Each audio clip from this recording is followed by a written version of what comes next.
back. Welcome to my October wrap up. I had a very mixed bag in October. I finished 5 books, I also put down 4 books, and I had a few 5-star books, but I also had a few 2-star books. So without further ado, let's get into this very divided wrap up. First of all, I finished the book Chalice of the Gods by Rick Riordan, which was a new release for the end of this year, and I absolutely adored it. Somehow it managed to be both nostalgic and also tread new ground and balance things really well, because this is a new installment in the Percy Jackson series, obviously after all of the other books that you need to read for context around the characters. But if you're newly reading Chalice of the Gods, there is still enough context and understanding for you to enjoy it, which I found very clever, and it was also a very engaging plot. I was worried that it wouldn't be as engaging as my initial forays into the Percy Jackson adventures, but I was not disappointed. I really enjoyed the themes, which were youth, experience, and connection, and I liked the character development too. I think the plot worked so well because it managed to integrate these characters as they were older. So even though it felt familiar, it was also treading new ground with its characters and their perspectives, which I really appreciated. And there were also a few quotes in there that I really enjoyed. One of them is, "You'd make a great himbo," and the other one was, "I will insult the chickens." And them coming out of left field made me giggle while I was on the train, which I quite enjoyed. But this is also the first book in a trilogy, and I don't know when the others are coming out, but it chronicles 3 quests, which is going to be the 3 entrance exams for Percy Jackson to get into university. And that means 2 more books in this universe, which I'm really looking forward to. If you couldn't guess, this was one of my 5-star books for the month of October. Then I did a reading vlog where I was trying to get my To Be Read cart out of control. So that TBR cart is looking a little bit more sparse now because I've addressed a few things on it. One of them is I Was Born for This by Alice Oseman. And I started this and got 20 pages into it and realized, because it follows this very young character who is obsessed with this boy band, I think she runs into them and then there's a romance between her and one of the boy band members. I think if I read this when I was 15, I would be frothing for it because I'm a huge fan of One Direction and I was very much in that band era, but I didn't realize this book was a thing until I was an adult. And it just doesn't gel with me as a 30-year-old woman reading a book about a 15-year-old fangirl. There are elements where I can appreciate, and I think Alice Oseman really nails the tone of this book to the point where I think Alice Oseman is kind of a genius because she manages to capture everything about this in a way that isn't fantastical and almost parodic. It's very relatable and down to earth, but it's just not my kind of story anymore. So I put it down after 20 pages. Then I picked up Outcast, and this one is by the same author who did the Walking Dead comics, and this follows a guy named Kyle who has apparently been plagued by possession his whole life, and now he needs answers. So if you couldn't guess, it is a horror series about demons and this guy named Kyle. And I started this and I realized that it just wasn't hooking me. I didn't care about the plot. I didn't care about how all of the story beats were being delivered. And I didn't like the ostracization of his relationships. And now we're trying to understand and put pieces together as he's experiencing new things and he's isolated himself. I don't find characters who are isolated very interesting. And I just did not care for the mysteries that were kind of teased in this story. I was like, I'm very much happy to put this down. So I also did not finish this one. So there are a few DNFs this month. So speaking of DNFs, I did not finish Howl's Moving Castle by Diana Wynne Jones.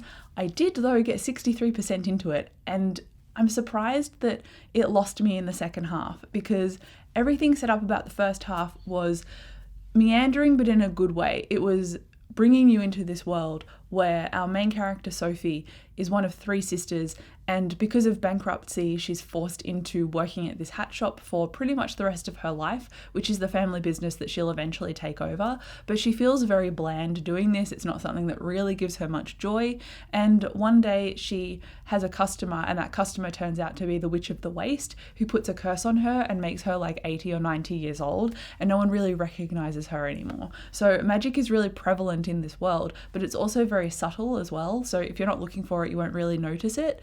And that's what I liked about it, that it was a very slow rollout of both the magic and understanding it, Sophie realizing who she is and understanding that, and then going on this almost slow burn quest where she comes across Hal, who is this renowned magician, and he's living in a moving castle. So I love the movie of this. I think it pulls off the story a lot more quickly and more succinctly.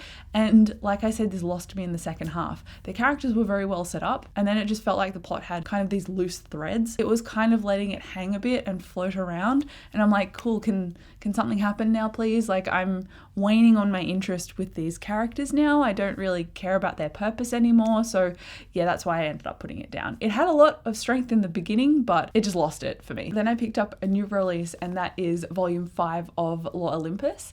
And this is a very popular webcomic about a Hades and Persephone retelling, and it follows Hades, who is the king of the underworld. He's thousands of years old, or just 1,000 years old, and Persephone is this new goddess to the scene. And I loved how vulnerable their relationship makes them with each other, and they're kind of starting this romance, but it's very tentative, and they're very aware of everyone recognizing that they're starting this romance, so they're taking it very slow with each other and being very respectful. And so there was a bit of a spark in here that brought it up to a 4 stars for like a chapter, and then it fell back down to a 3.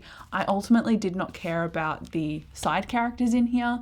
I feel like maybe if I'd reread all of the others leading up to this point, I might have cared a little bit more, but I honestly think it was just this volume and how it deviated from the main story for me. I don't like the direction that it's going, so I'm deciding to take a break from this because I keep giving it like subpar ratings when it started out as 5-star reads for me. So given that these are very expensive to buy as they're releasing, I might just pause it for now. I'm likely going to pick it up again later, but this one just did not spark very much joy for me. So I'm like, I need to cut my losses and not buy them anymore, at least for a little while. So it isn't technically a DNF because I finished it and I gave it 3 stars, but it's not a new release that I absolutely adored. So I'm pausing this series for now. And then I read a book that is a very popular one as well. And I have, again, a very differing opinion on it, and I have a separate review for this, which I will link in the description, and that is Frugal Wizard, or The Frugal Wizard's Handbook to Surviving Medieval England. I did that again without looking, so here's hoping that I got it right. This book became a 2 stars for me, and it's the second book in Sanderson's Kickstarter, and it follows John West. He wakes up with amnesia in this new dimension. He has no idea what his purpose is. He was supposed to have this handbook that came with him when he traversed into this new dimension, but upon impact, it literally exploded. So he only has a few pages of cryptic notes about what his context and purpose is, and he realizes very quickly that in this world people are looking for him and they are enemies, and so he has to team up with the locals in order to survive. So he does that. They go on this like hero's quest together, and it's a whole thing. And I liked the general tropes in here because they are very fantasy, like that hero's journey, that quest, that understanding of your own identity. Our main character was quite cowardly, so his character arc was peripherally interesting to me, but I ultimately just hate the amnesia trope, and it didn't really serve much of a purpose in here because our main character, he's removed from everything he knows anyway, so him remembering didn't really impact the plot for me. It did impact it only from a writing perspective, because some of the plot twists delivered later wouldn't have had impact if he'd remembered them earlier on. It's just amnesia for the plot. It's not really amnesia for much character development for me, so that really hindered my enjoyment. And then the tone of humor was just not my thing. The humor of the character and the fast-paced nature kind of worked against the story for me, because even though it was a good thing that the plot moved really quickly, it didn't let me sit with the characters and then have them developed. It was just very much, these are the character archetypes, this is the plot that's happening, slap them all together, here's a quick meal. And I wanted something like sit down, slowly digest, and that's not what this was. So unfortunately, this was a 2 stars, and you can probably tell that it's really shiny. I was a bit suspicious that I wouldn't like his Kickstarter books once I found out what this one was, and I was like, I'm not going to unwrap it, I'll listen to the audiobook from my library instead. And I'm very glad I did, because now I can probably sell this and it's unpackaged. So yeah, that's quite unfortunate. I will link my review, like I said, so you can have a bit more of an understanding of my thoughts, but I think I've wrapped it up pretty decently. So would I recommend this? Not really. I'm not really enjoying Sanderson's Kickstarters, and it makes me really nervous for Yumi and the Nightmare Painter and The Sunlit Man, which are the next 2 in his Kickstarter releases. I have Yumi and I've borrowed it from my library, but it's a few weeks wait. After not loving this and finding Tress okay, I'm really worried about how I'm going to anticipate the next 2 books. So I'm just kind of taking it easy and not unwrapping them either, so that I can potentially sell them again in the future, which is not a great sign because Sanderson's one of my favorite authors, but I think he's my favorite author in terms of Stormlight and Mistborn and not the Kickstarters. So, you know, I'll look at that silver lining instead and just quietly get rid of this. I will share some good news though, because I finished the book City of Stairs, and while this took me weeks to read, it ended up being a new favourite of mine and a 5-star book. This follows Shara, and she is an operative who is sent to investigate the murder of Pangui, or Ephraim Pangui, who was her old mentor for a little while, and now he's been killed, and she's coming in to investigate how and why, and she accidentally knocks loose a political conspiracy and is investigating it and puts herself in danger as well. She's also got a sidekick named Sigrid, and he's basically like a titan, for lack of a better word. He's like a titan slash Viking. He's hugely built, he's got this dry sense of humour, and he just does not hesitate to run headlong into danger. Shara is very much the focus and contemplate and form a plan, and Sigrid is like, stick Sigrid on them to deal with all the lackeys while I think of a new plan. I really like their dynamic, and I really loved the world building in here because it is a sci-fi, but it's like a sci-fi fantasy blend, and the divinities used to be in this world, but there was a war years ago and someone killed the divinities and rose up, and that caused a separation of Sapor and the continent, and one is more scientifically ahead of the other one, and so because of that advancement, the continent looks against Sapor as very dismissive, and so there is a lot of ingrained racism in their cultures, and it just made the world very rich and dynamic with a lot of detail, because having all of that history and all of that magic that was once at your fingertips that's no longer at your fingertips, it just made things so intriguing because you weren't sure where characters were going to fall. You couldn't figure out their backgrounds until they had a few conversations. So I really love that that set up unique character dynamics, and I quite enjoyed the banter with Shara and Sigrid as well. Usually when I read a sci-fi or fantasy book, I can look ahead at the story tropes and the beats in it and kind of see the trajectory of the story, which is not necessarily a bad thing because I like something that's familiar, and when something pivots or is very subtle about this trajectory, that's when a story is really great to me, and that's what this story delivered. It was subtle, it had great humor. Again, there was so much detail with building up the world, and the interactions with the political characters and the violence as well was very charged, and I loved all of that tension. It just felt fully realized as a world with stakes and purpose, and that is why I read a story, and that's why it obviously got a 5 stars. It did take me a little bit of time to warm up to it. In the first 150 pages, I was enjoying myself but also feeling kind of dumb, but it does take you through more context. Obviously, as the story unfolds, there's a lot to set up and you need to be patient with it, and that's why I didn't want to put it down, because I'm like, this has a lot of nuggets in it that has a lot of potential for further growth to blow my mind, and I'm so happy that I stuck with it. Not to say that the beginning was problematic in terms of pace or anything. I was just like, I'm loving this journey, but it's like walking through a museum and looking at all the imagery without actually reading all of the descriptions. So I was like, this looks great, but I don't understand any of the context yet. So that's how I felt about the beginning of this story, but it well paid off because I loved it. I can't wait to read more of this story. 5 stars. Then I read Loveless by Alice Oseman. Or I say read, but I got through 220 pages of this, which is more than halfway through, and this follows characters who are going to university. There is a trio of them, they're all best mates, and they go to uni and they are split up, and our main character is very anxious, also doesn't really know herself, thinks she might be asexual because she's never felt sexual attraction to other people, and so she's navigating her identity but also shutting it down within herself too. And because she's shutting things down and choosing not to read things about herself,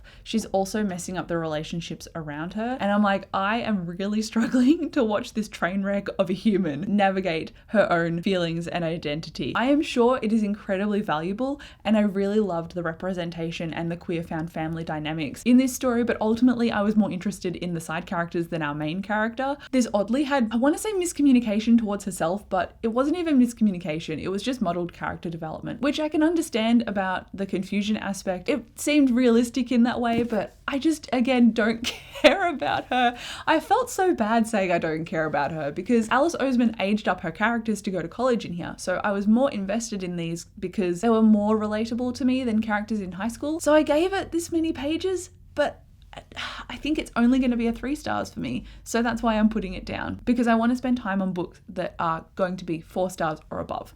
And that's why I'm going to put it down at 220 pages. Which is ironic, given that the next book I read on audio is The Nature of Witches. I was like, this is a witch book, and I'm reading it during the Halloween month, so I'm gonna finish it, and it's probably a 2.5 to a 3 stars. So the whole spiel about me going, I want to read books that are 4 stars or above, apparently I need to tell myself that repeatedly, because why did I finish this?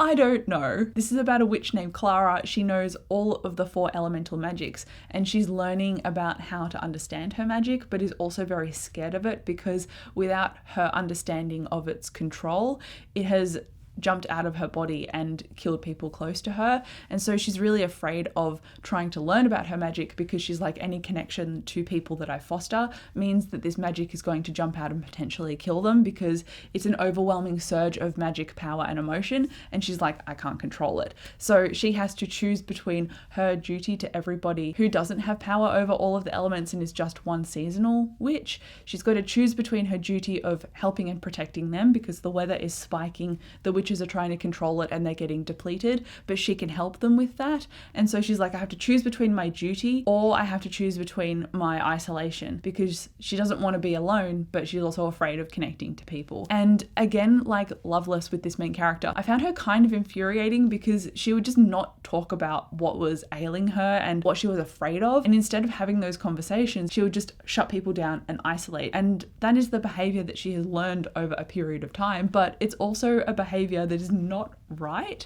And she's approached by people that care about her. And still, she just shuts them out because she doesn't want to have a connection. So it was kind of frustrating to see that kind of play out over every instance of character development that could have potentially occurred. And I think that's why it undercut the character development for me in the story, because she kept cutting her arc off before it could continue. And I can understand doing that a few times, but the amount of times it happened in this book was just a bit infuriating. That said though, this character is also queer. I think she's bisexual, but it's never said because she's had a past relationship with her girlfriend Paige and she's now in a relationship with a guy. So that representation was pretty great to see, but it was pretty much, aside from the elemental magic, the only cool thing about this story. So yeah, 2.5 to 3 stars. I wish I didn't continue reading it. Then I read another Octavia E. Butler book after loving Parable of the Sower, and I think Parable of the Sower was just like the standout book by this author that I love, because I read Dawn, I borrowed it from my library thankfully, and this is a first contact with alien story, but it is very weird. So Lilith, the main character, wakes up on this ship and she's basically a human experiment because there was a nuclear bomb on Earth that wiped everybody out, and now barely any humans have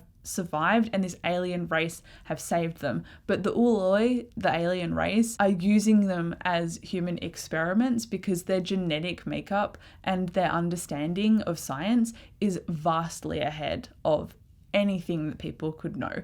So it's very creepy in that way. It was a very fitting book to read during October because it was really eerie, and a lot of the themes about autonomy and living and connection were very tense. It really messed about with these themes. It was quite dark, and I don't usually gravitate towards a book that is quite dark without a lot of hope, and I didn't love the ending. So throughout this book it would probably be an uncomfortable 3 stars, and then the ending had a trope that I hate, so 2.5. So do I say 2 stars, 2.5 or 3?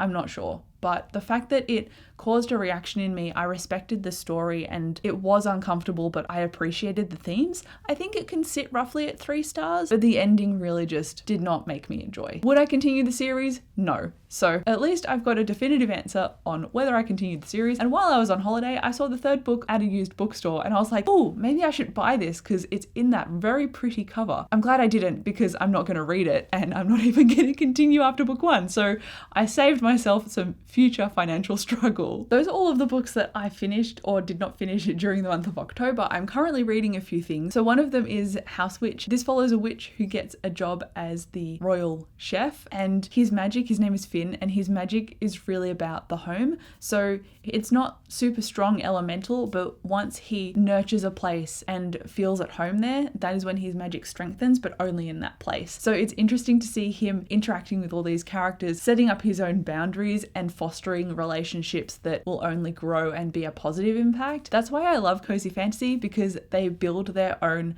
connection and found family dynamics, and I really like how Finn is doing that.